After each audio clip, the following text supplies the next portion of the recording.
In today's video, we're going to look back on how we planned and executed filming of a spa in Winchester. Oh, wow. That's exciting stuff. It was exciting, wasn't it? Because we've never shot a spa video before, so this was the first time for us.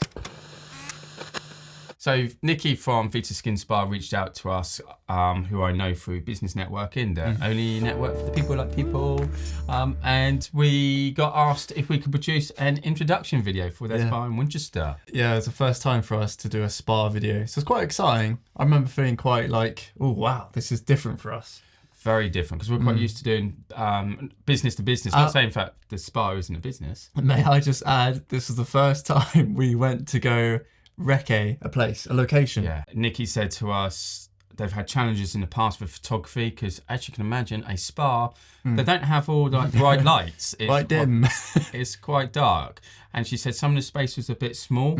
She said, it was dark, but it wasn't dark. I was expecting like pitch black. Yeah, but our cameras handled it superbly. Yeah, because we used the Sony FX3 and the Sony A7S3, which are technically the same camera inside, and that's what we use to shoot our videos. They're full frame sensors, so they allow a lot more light to go into them. Was there noise? There was you could barely distinguish it. Barely distinguish it. So if any of you know, obviously photographers and videographers out there, you'll know if you've got like a black wall or something very dark behind you, you might have to up the ISO, bring some noise, but those cameras handle it absolutely perfectly.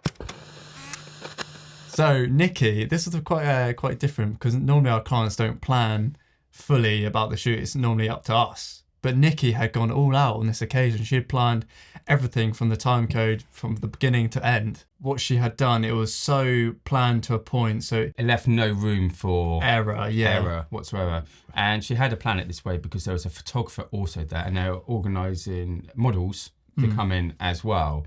And there was about 8 different rooms we had to shoot in between the hours of 10 a.m. to 4 p.m. because obviously you have to shut down the spa, but you're losing money, so you need to do it as quick as you possibly can in and out. Well done, Nikki. The plan was really good. So the gear we used 2 cameras. We used the FX3 and the A7S3 with a multitude of lenses. That was more than enough for this sort of shoot, but most importantly, we bought our new slider. New nano slider from iFootage Along. We featured it in one of our other videos. I don't know if it's out before this or afterwards. If it's out already, we'll leave a link so you know what we're talking about.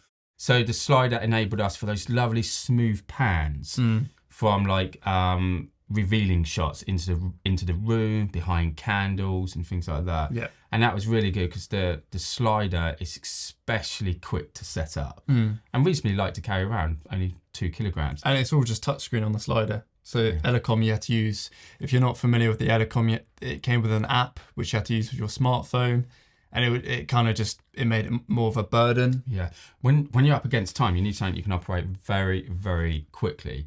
We had scenarios where we had to shoot from above and down, like when there's some sort of facial thing going on. That's that shot of you, the camera. The camera, I'm just holding it up above, trying to get the shot by looking at it. And I'm only 5'5.5", so I'm not Tom very Cruise tall. height. Tom Cruise height.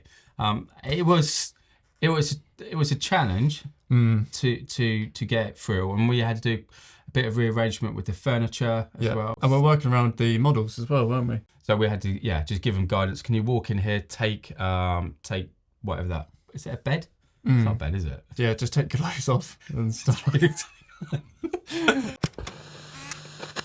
Rob, what advice would you have to anybody out there who has a particular job coming up where they're filming at a spa or something similar? The big thing would be to do a recce of the place. You know from the get-go what you're getting into, and then you know what sort of caliber equipment you need to bring or may need to purchase. So you never want to walk into a shoot without doing a recce of this sort of.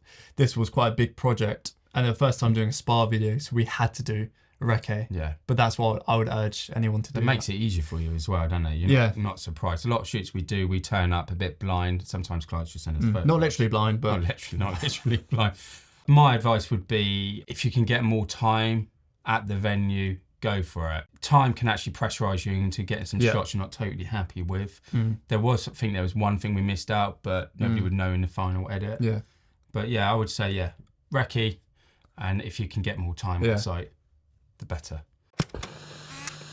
So thank you guys for watching this video. I hope it's given a bit of insight into another production we've worked on this year and the gear we're using and some of the challenges we face. But most importantly, thank you, Nikki, for the opportunity. It was such a fun shoot. I remember us being buzzing after it.